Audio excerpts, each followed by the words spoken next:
A very warm welcome to all of you. This is Dr. Anubha Sharma और आज हम पढ़ने वाले हैं unit 7 that is continuity of life का part 5. So let's begin. Yes, so in this particular part we will discuss about the genetic material and its replication. ठीक है, तो आज हम डीएनए रेप्लिकेशन के बारे में इस लेक्चर में पढ़ेंगे, जानेंगे कैसे होता है, कौन कौन से एंजाइम से जो इन्वॉल्व होते हैं और उसके अलावा भी और कौन कौन से कंटेंट हैं जो इस पर्टिकुलर प्रोसेस में इन्वॉल्व होते हैं. So let's begin. Replication in prokaryote. सबसे पहले हम प्रोकैरियोट का रेप्लिकेशन देखते हैं. Prokaryotic replication start from a particular sequence. एक पर्टिकुलर लोकेशन से ये स्टार्ट होता है जिसे कहा जाता है origin of replication. A particular point from where DNA open up. DNA open होना शुरू होता है. ठीक है, जो कि प्रोकैरियोट में इकोलाई है, अदर बैक्टीरियाज हैं, उन सभी में एक पर्टिकुलर जगह होती है जिसे हम बोलते हैं ऑरी सी बोलते हैं उसको. ठीक है, जब आप और हायर स्टडीज में जाएंगे तो आपको ऑरी सी नाम से ही डिनोट आप करेंगे कि ये क्या है, इसको देखते ही हमें पहचानना है. This is origin of replication, जहाँ से रेप्लिकेशन स्टार्ट होगा. ये देखिए, इस पर्टिकुलर डायग्राम में हमने बताया है आपको कि आपको पता है कि प्रोकैरियोटिक जितने भी प्रोकैरियोटिक ऑर्गेनिज्म उन सब में सर्कुलर डीएनए होता है ना. ये देखिए एक डायग्राम दिखाया हुआ है. तो यहाँ से इस पॉइंट से और इस पॉइंट से ये डबलिंग और रेप्लिकेशन शुरू हो रहा है. ये एक डबल स्टैंडर्ड सर्कुलर डीएनए है और ये जो ब्लैक यहाँ पर सर्कुलर किया हुआ है, this is a origin of replication. यहाँ से न्यू स्ट्रैंड्स दोनों एक इसके कॉम्प्लीमेंट्री एक दूसरे के कॉम्प्लीमेंट्री जो है रेप्लिकेशन शुरू हुआ. रेप्लिकेशन बढ़ रहा है, बढ़ते बढ़ते ये पूरा यहाँ सेमी सर्कुलर फॉर्म में आया, यहाँ सेमी सर्कुलर फॉर्म में आया और फिर यहाँ से टूट गया और एक डीएनए से उसने अपना कॉम्प्लीमेंट्री स्ट्रैंड बनाया, दूसरे वाले ने अपना कॉम्प्लीमेंट्री स्ट्रैंड बनाया. तो सर्कुलर डीएनए ने दोनों स्ट्रैंड्स ने अपने अपने कॉम्प्लीमेंट्री डीएनए या डॉटर स्ट्रैंड्स बना लिए. ठीक है. सो अब ये पूरा प्रोसेस होता कैसे है? इस पूरे प्रोसेस में जैसे कि यहाँ पर आप देख रहे हो, ये जो बन रहा है एक रेप्लिकेशन फॉर्क बन रहा है. ये जो इस तरीके से बन रहा है, इस पूरे में यहाँ पर इस जगह की मैं इस टाइम बात कर रही हूँ. तो इस जगह पर जब ये रेप्लिकेशन हो रहा है तो ये ओपन कैसे हो रहा है? ठीक है, ओपन कैसे हो रहा है ये अभी हम देखते हैं. जब ये ओपन होता है तो ये कुछ वाई शेप स्ट्रक्चर बना लेता है इस तरीके से. देखिए ऐसा ही तो था वहां पर, अभी हमने जब देखा यूं इस तरीके से ओपन होता जा रहा था. जब हम इतने की अगर बात करें तो ये वाई शेप स्ट्रक्चर है ना, वाई शेप स्ट्रक्चर है. तो उसी वाई शेप स्ट्रक्चर में किस तरीके से डीएनए ओपन होगा और कौन कौन से एंजाइम हैं जो वहां पर हेल्प करेंगे, वो अब हम इन कमिंग स्लाइड्स में पढ़ने वाले हैं. Okay, so this blue one is known as parental duplex and the red one is your daughter strand, or daughter strand 5 prime to 3 prime direction and 5 prime to 3 prime direction. आपको पता है कि जो parental strand है इसका 5 prime यहाँ पर है, इसका 3 प्राइम यहाँ पर है. तो जब इस वाले स्ट्रैंड का कॉम्प्लीमेंट्री स्ट्रैंड बनेगा तो हमेशा रेप्लिकेशन कहाँ से कहाँ तक होता है? 5 प्राइम टू 3 प्राइम डायरेक्शन. तो इसका 5 प्राइम जो डॉटर स्ट्रैंड बनने वाला है उसका 5 प्राइम यहाँ पर होगा और उसका 3 प्राइम इस तरफ होगा. अपोजिट होगा ना, एंटी पैरेलल होते हैं. तो जब इसका पेरेंटल का 5 प्राइम यहाँ पर है और 3 प्राइम यहाँ पर है तो इसका जस्ट कॉम्प्लीमेंट्री जो बनेगा उसका जो इनिशियल 5 प्राइम है वो इस तरफ होगा और 3 प्राइम इधर होगा. और इसका जस्ट अपोजिट क्या होगा? इस डायरेक्शन में होगा, है ना. यहाँ पर 3 प्राइम है, 5 प्राइम है, तो यहाँ पर इसका 3 prime and 5 prime, 3 prime and 5 prime. इस तरीके से जो है रेप्लिकेशन में जो डायरेक्शन है वो इस तरीके से डिसाइड होगी कि जो हमारा पेरेंटल स्ट्रैंड है उसकी जस्ट एंटी पैरेलल बनेगा जो भी डॉटर स्ट्रैंड बनेगा. ठीक है, ओके. सो कौन कौन से एंजाइम्स हैं जो यहाँ पर इन्वॉल्व होते हैं इन रेप्लिकेशन, उन पर एक नज़र डाल लेते हैं. फर्स्ट एंजाइम है that is known as helicase. Helicase का क्या काम होता है? It actually open up the DNA double helix.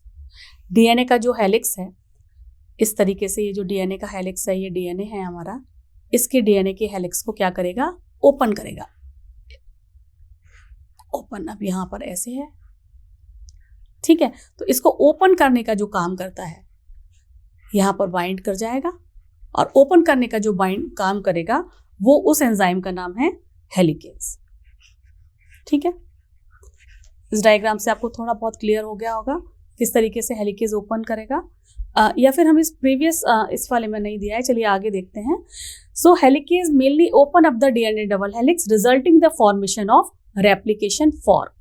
Replication fork कौन बनाता है? Fork. Helicase enzyme is responsible for the formation of replication fork, and then another certain kind of proteins are also involved in this particular process that is known as single stranded binding protein. इसे बोला जाता है SSB।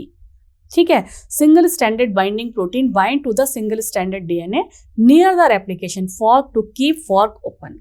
अब जब दोनों stand अलग हो गए हैं, उनके बीच के हाइड्रोजन बॉन्ड टूट गए हैं, तो उनको सिंगल स्टैंडर्ड फॉर्म में रखना है कि नहीं? तो ये जो स्ट्रक्चर है, इस स्ट्रक्चर को मेंटेन करने के लिए सिंगल स्टैंडर्ड फॉर्म में दोनों कॉम्प्लीमेंट्री स्ट्रैंड बने रहे हैं। यहाँ पर आके कुछ प्रोटीन्स बाइंड हो जाती हैं, इधर आके भी कुछ प्रोटीन्स बाइंड हो जाती हैं, उनको बोला जाता है सिंगल स्टैंडर्ड बाइंडिंग प्रोटीन और SSB protein. Certain other enzymes like primase is mainly responsible for the synthesis of RNA primer to initiate the synthesis by DNA polymerase. RNA primer को बनाने के लिए प्राइमेज एंजाइम होता है, वो RNA primer बनाता है। आरएनए प्राइमर सबसे पहले जाके कॉम्प्लीमेंट्री जो बनाना है वहां पर जाके बाइंड करेगा, उससे फिर लगातार न्यूक्लियोटाइड अटैच होते जाते हैं, और वो अटैच करने के लिए जो एंजाइम रेस्पॉन्सिबल है that is DNA dependent DNA polymerase, ये वाला। ठीक है, लेकिन प्राइमर को बनाने के लिए, आरएनए प्राइमर को बनाने के लिए जो एंजाइम लगेगा दैट इज प्राइमेज। ठीक है, primase is for RNA primer which can और डीएनए पॉलीमरेज क्या करेगा? ये ऐड करेगा nucleotides in the direction of 5 prime to 3 prime direction. Sorry. Now the mechanism of and the enzymes. अब देखिए, ये फॉर्क बन गया, ये जो मैं अभी आपको बता रही थी, एक जिप मान लीजिए आप, चेन लगी होती है जैकेट्स में एंड ऑल, तो ये जिप है, इस जिप को खोला जा रहा है। ये वाला टोपोआइसोमरेज तो बंद कर देगा, लेकिन अगर हम इस जिप को दोनों को अलग कर रहे हैं इस तरीके से, ये है तो इसको अगर हमें अलग करना है, अलग करने के लिए जब हम जिप को अलग करेंगे, या अगर हमारे टेलीफोन का अगर टेलीफोन का कोई तार है इस तरीके से, टेलीफोन जो पुराने ज़माने में टेलीफोन्स चलते थे, लैंडलाइन, उसका इसी तरीके से वायर होता था ना। अब अगर या फिर कोई spring, you can say spring के दोनों पार्ट्स को अगर हमें खोलना है, तो जब हम खोलेंगे तो नीचे की तरफ स्प्रिंग टाइट होती जाएगी। एक हमने यहाँ पर अगर इसे हमने खोलना है तो एक वायर यहाँ हो गया और एक वायर हमने इन दोनों को अलग कर लिया। अगर जहाँ पर ये मिले वहाँ पर तो बहुत ज़्यादा कंडेंस हो गया इस तरीके से, तो यहाँ टेंशन बहुत ज़्यादा रिलीज होगा। अब इस टेंशन का असर ऊपर की तरफ जो सिंगल स्टैंडर्ड है उस पर ना आ जाए, उसको मेंटेन करने के लिए देयर इज एन एंजाइम जो इस चीज़ को टेंशन रिलीज करने के लिए, जो सिंगल स्टैंडर्ड फॉर्म है उसको टेंशन रिलीज करने के लिए रेस्पॉन्सिबल होगा, उसे बोलते हैं टोपोआइसोमरेज एंजाइम। ठीक है, तो टोपोआइसोमरेज क्या करता है? इसको वहाँ से पकड़ के रखता है कि जो आगे कार्यवाही हो रही है डीएनए रेप्लिकेशन की, उसमें जो एंजाइम्स हैं, तो उसको सिंगल स्टैंडर्ड चाहिए ना फॉर्म, उसको वो मेंटेन रहे, पीछे का जो टेंशन है वो वहाँ पर उसको बाइंड करके रखेगा कि टेंशन रिलीज हो जाए और इसको मैं दोबारा से कॉइल्ड फॉर्म में ना कन्वर्ट होने दूँ। वो काम के लिए, अनबाइंडिंग के लिए टोपोआइसोमरेज एंजाइम रेस्पॉन्सिबल है। अब सिंगल स्टैंडर्ड फॉर्म को कौन मेंटेन करेगा कि वो भाई खुल गया, अनबाइंडेड रहे, उसको ये जो ग्रीन में दिखाया गया है हेलिकेज एंजाइम, ये यहाँ पर उसको मेंटेन करता है। इसके बाद जब मेंटेन करता है, यहाँ पर आके कुछ एसएसबी प्रोटीन्स जाके बाइंड हो जाती हैं, ये ग्रे में लगाई हुई हैं, और यहाँ पर देखिए यहाँ भी ग्रे में लगाई हुई हैं एसएसबी प्रोटीन्स, ये सिंगल स्टैंडर्ड फॉर्म को बाइंड करके रखती हैं। और फिर सिंथेसिस से पहले प्राइमर लगना ज़रूरी है, और प्राइमर होता है आरएनए प्राइमर, है ना, आरएनए प्राइमर। तो ये आरएनए प्राइमर की सिंथेसिस भी होनी चाहिए। उस आरएनए प्राइमर की सिंथेसिस के लिए there is an enzyme known as primase, वो यहाँ पर आके अटैच हो जाता है और फिर आरएनए प्राइमर यहाँ पर लग जाता है।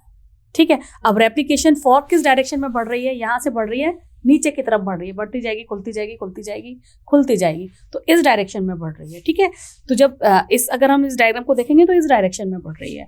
तो जब इस डायरेक्शन में बढ़ रही है तो इसी डायरेक्शन में जो है आपका एक लीडिंग स्ट्रैंड डेवलप होगा और दूसरा लेगिंग स्ट्रैंड छोटे छोटे छोटे छोटे opposite the replication fork direction में डेवलप होना शुरू होता है। वो कैसे रेप्लिकेशन करता है वो हम आगे आने वाली स्लाइड्स में देखते हैं। यहाँ पर आपको इन सारे एंजाइम्स के काम जितने भी फंक्शन है वो आई होप क्लियर हो गए हैं।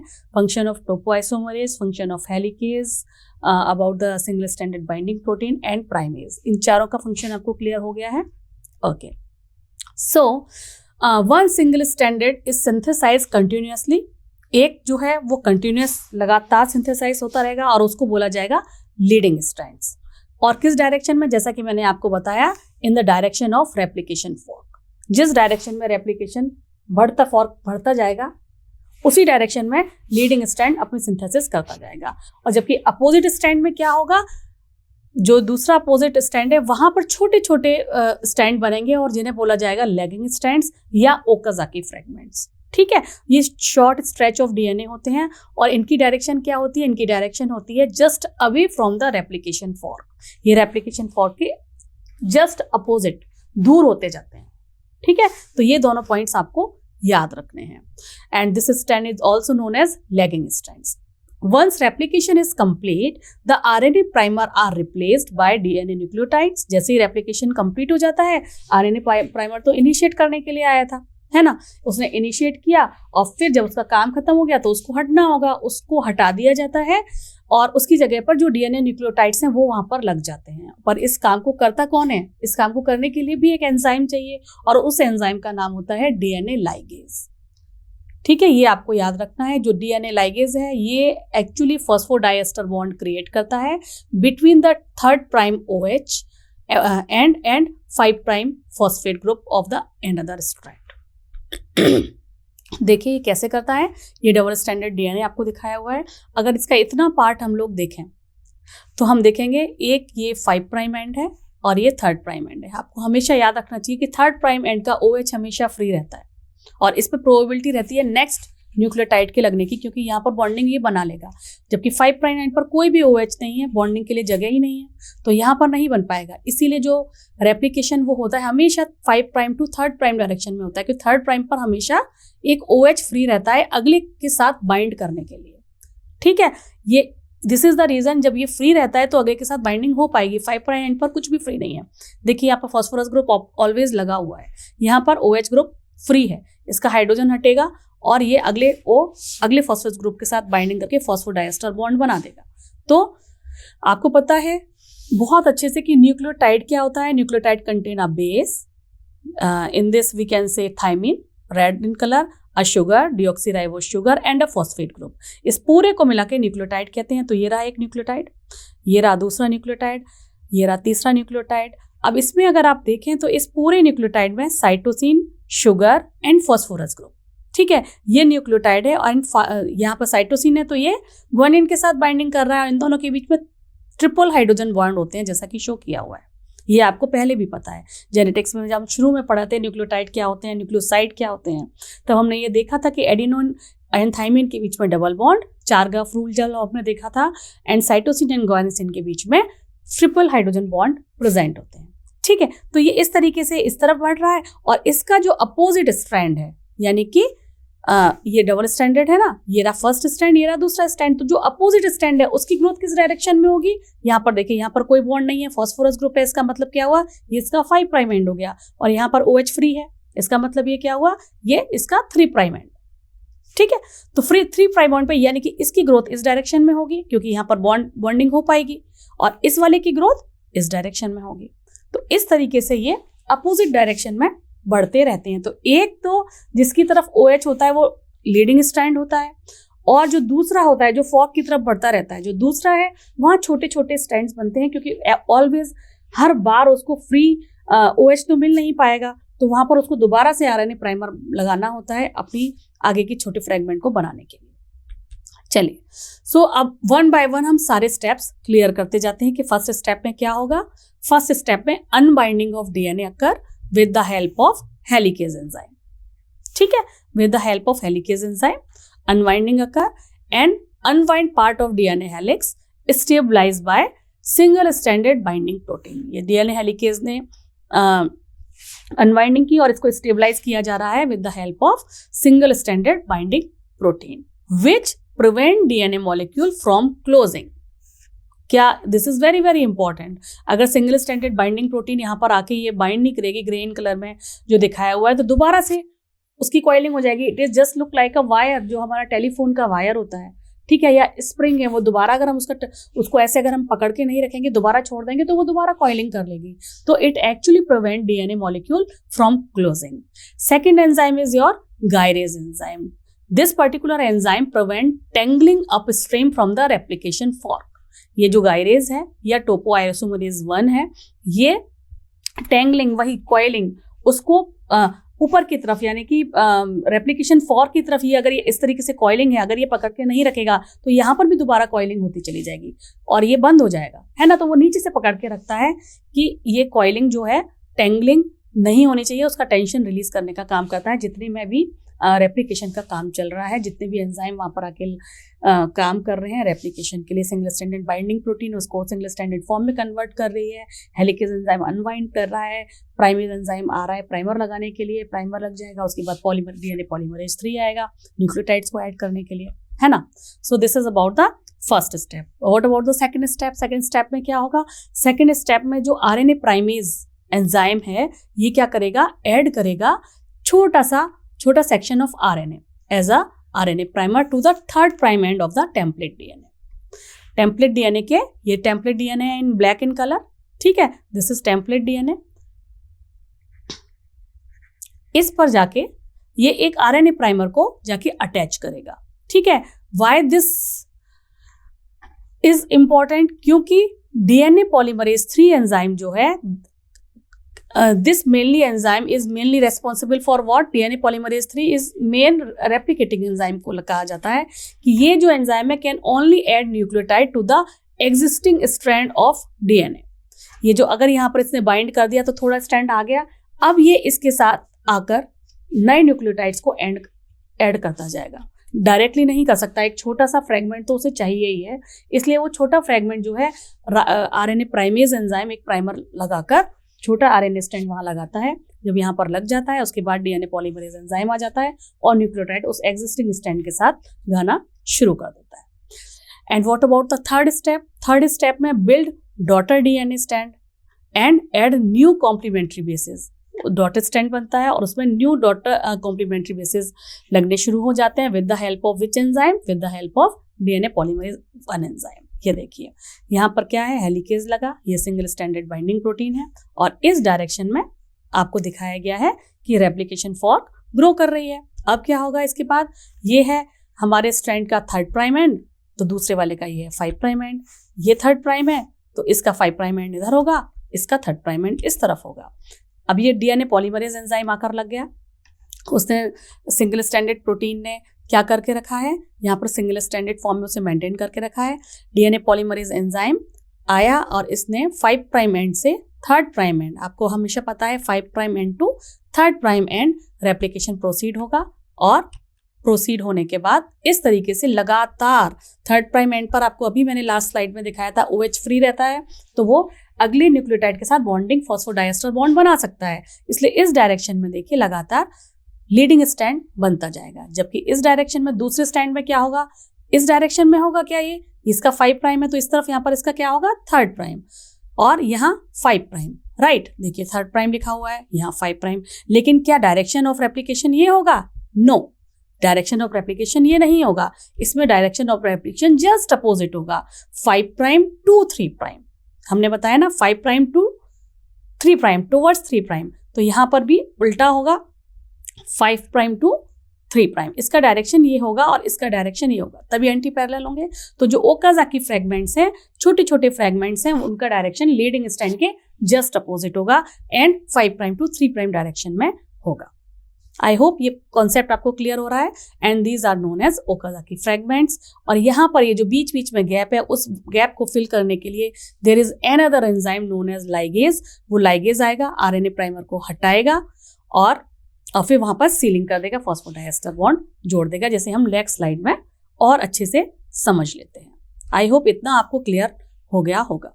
Okay, so this is known as leading strand, this is known as lagging strand, ये आपको पहले भी बताया जा चुका है। Now the 4th step, replacement of RNA primer by DNA and this particular phenomena, और ये जो होगा रिप्लेसमेंट होगा with the help of certain enzyme known as DNA polymerase 1। आपको पता है कि DNA polymerase 3 is main replicating enzyme, replication वो कर रहा है, लेकिन जितनी भी एक्सोन्यूक्लियस एक्टिविटीज हैं उसके लिए DNA polymerase 1, DNA polymerase 2 these are responsible. ठीक है, तो डीएनए पॉलीमरेज 1 जो है वो क्या करता है, यहाँ से जो न्यूक्लियोटाइड्स हैं उनको हटाएगा। जो आरएनए प्राइमर, ये बीच बीच में ओकाजाकी फ्रेगमेंट के बीच में हर बार मैंने आपको बताया था ना, प्राइमर चाहिए होता है 5 प्राइम टू 3 प्राइम, फिर प्राइमर चाहिए, फिर छोटा स्टैंड बना, फिर प्राइमर चाहिए। इसको हटाने के लिए डीएनए पॉलीमरेज 1 आता है और इसको, ये रहा डीएनए पॉलीमरेज 1, ये देखिए आया, उसने आरएनए प्राइमर हटा दिया और आरएनए प्राइमर हटाने के बाद लाइगेज ने उसको सील कर दिया। लाइगेज ने आया, लाइगेज ने फॉस्फोडाइएस्टर बॉन्ड बनाया और उसको सील कर दिया। तो इस तरीके से हमारे दोनों स्टैंड कंप्लीट स्टैंड में कन्वर्ट हो गए। In eukaryotes the replication of DNA takes place in S phase. हाँ, S phase of cell cycle में रेप्लिकेशन ऑफ डीएनए होता है, हमें पता है ना ये कि G1, उसके बाद होता है S, then G2। Cell cycle हमने पढ़ी हुई है, सेल डिवीजन आप लोगों ने बहुत अच्छे से पढ़ा हुआ है। एस में क्या होता है, डुप्लीकेशन ऑफ डीएनए। तो एस फेज में जो डुप्लीकेशन ऑफ डीएनए होता है, तो यहाँ पर डुप्लीकेट हो गया, यहाँ पर कुछ ऑर्गेनेलिस जीवन में डुप्लीकेट होते हैं, प्रोटीन सिंथेसिस होती है, यहाँ पर और माइटोकॉन्ड्रिया, क्लोरोप्लास्ट और रेप्लिकेशंस ऑर्गेनेलिस डुप्लीकेट हो रहे होते हैं। लेकिन अगर समहाउ सेल डिवीजन ना हो पाए और इस फेज में जाके डीएनए डबल हो जाए तो क्या होगा, तो पॉलीप्लॉइडी सिचुएशन आ जाती है, यानी क्रोमोसोमल एबनॉर्मेलिटी आ जाती है, जब कि सेल डिवीजन फेल हो जाती है लेकिन डीएनए तो रेप्लिकेट हो चुका होता है। G2 के बाद ही तो एम फेज आता है, जहां पर या तो माइटोसिस होगी या मियोसिस होगी, है ना। अगर ये किसी तरीके से फेल हो जाती है, एम फेज नहीं होता है, तो सेल तो एक ही रहेगा, लेकिन सेल में एक जो डीएनए था उस डीएनए से के मुकाबले डीएनए तो ने तो डुप्लीकेट कर लिया, कई सारे डीएनए के मॉलिक्यूल्स हो जाएंगे, तो क्रोमोसोमल एबनॉर्मेलिटी इस स्टेज में आ जाती है। ऑल्दो ये हमें पता है कि DNA replication and cell division काफी कोऑर्डिनेटेड होते हैं आपस में, इतनी आसानी से ऐसा होता नहीं है, लेकिन somehow because of certain reasons, certain kind of mutations, इस तरीके की प्रॉब्लम जब आती है तो उसको पॉलीप्लॉइडी सिचुएशन कहा जाता है। When a failure of cell division occur after DNA रेप्लिकेशंस।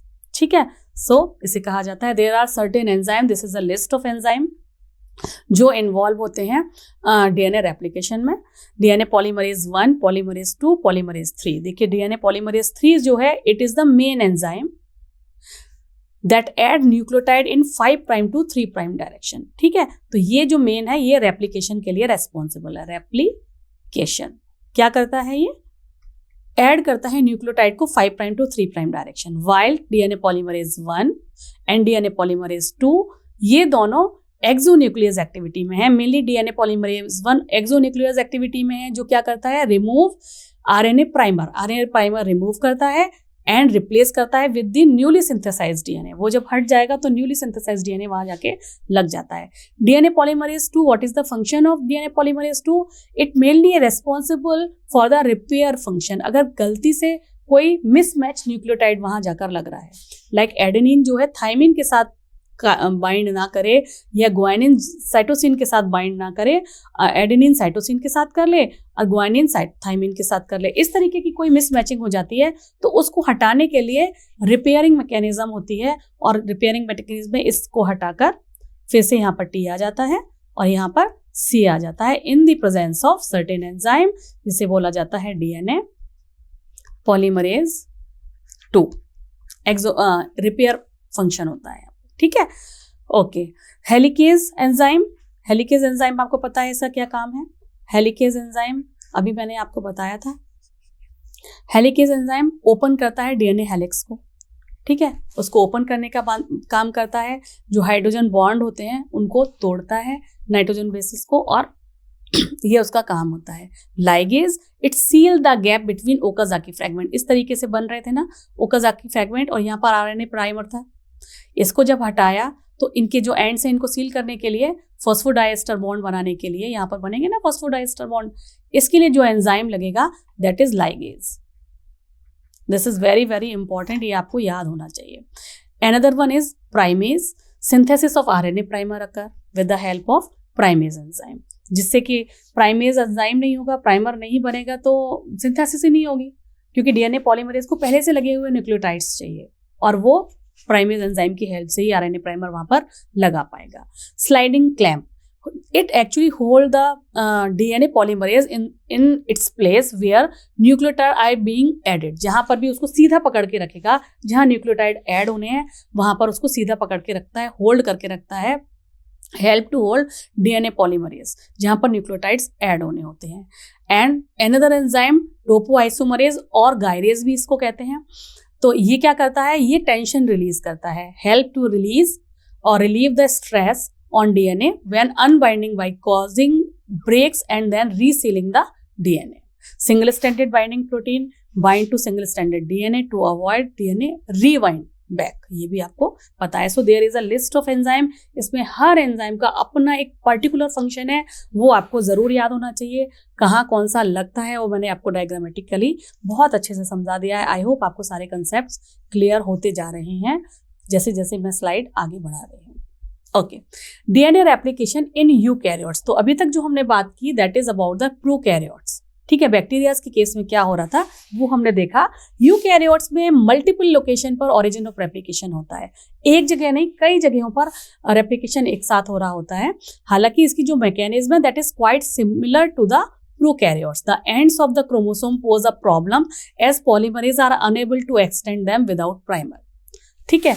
तो क्रोमोसोम एंड पर there is an enzyme known as telomerase enzyme, वो एंड्स को प्रोटेक्ट करके रखता है क्रोमोसोम्स के, ताकि जो एक्स्ट्रा अंदर के जो जीन्स हैं वो किसी भी तरीके से एक्सोन्यूक्लियस एक्टिविटी है या कोई इतने सारे एंजाइम्स काम कर रहे हैं, चॉपिंग ना हो जाए उनकी, तो उसको मेंटेन करने का जो काम है वो टोपोआइसोमरेज की हेल्प से होता है। This is an enzyme which with an inbuilt RNA template extend the end by copying RNA template and extending one end of the chromosomes.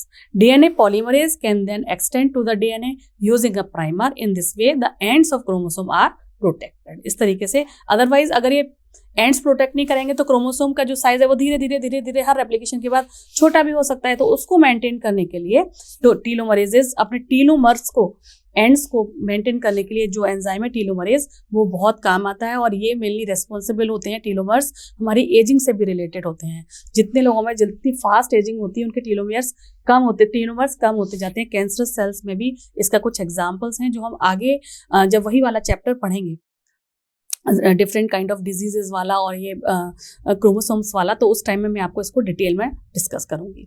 Okay, now DNA replication in eukaryotes में जैसा कि मैंने आपको बताया कि मल्टीपल पॉइंट्स पर replication fork develop हो रहते हैं। यहाँ पर स्टेम डायग्राम में देखिए, ट्रांसमिशन इलेक्ट्रॉन माइक्रोस्कोप का जो डायग्राम है, यहाँ पर बहुत सारी जगह पर आपको छोटे छोटे बीडेड स्ट्रक्चर्स दिखाई दे रहे हैं। और ये देखिए, ये एक पूरा है, यहाँ पर एरो लगाया हुआ है, एक ये रहा एरो, एक ये रहा एरो, और इस पूरे में यहाँ पर एक रेप्लिकेशन फॉर्क बन गई है, एक रेप्लिकेशन फॉर्क देखिए यहाँ बन गई है, एक रेप्लिकेशन फॉर्क ये बन गई है। यानी कि एक जगह पर नहीं हो रहा है। प्रोकैरियोट्स में एक ही जगह था, जिसे हम बोल रहे थे ओरिसी, ठीक है ना, एक जगह एक सिंगल ओरिजिन ऑफ रेप्लिकेशन था। यहाँ पर मल्टीपल ओरिजिन ऑफ रेप्लिकेशन, एक ये रहा रेप्लिकेशन बबल बन रहा है, ये रहा रेप्लिकेशन बबल बन रहा है, ये रहा, इसे रेप्लिकेशन फॉर्क कहते हैं। ओरिजिन ऑफ रेप्लिकेशन यहाँ है इस पूरे बबल में, इसका यहाँ है, इसका यहाँ है। Dark blue is your parental one and light blue is your daughter one. तो कई सारे बन के अपोजिट डायरेक्शन में रेप्लिकेशन करके 2 टोटल स्ट्रैंड्स बनते हैं इन द केस ऑफ यूकैरियोट्स। तो आपको ये बहुत ध्यान से याद करना है कि यूकैरियोट्स में मल्टीपल रेप्लिकेशन फॉर्क बनते हैं, जबकि प्रोकैरियोट में सिंगल रेप्लिकेशन फॉर्क होता है, ठीक है। और सिंगल रेप्लिकेशन फॉर्क है तो ओरिजिन ऑफ रेप्लिकेशन भी वहां पर एक है, जबकि यहाँ पर बहुत सारे ओरिजिन ऑफ रेप्लिकेशन होते हैं। Now come to the DNA repair part. Okay, DNA polymerase can make mistakes while adding nucleotide जब वो फटाफट ऐड कर रहा है तो इट कैन मेक मिस्टेक्स।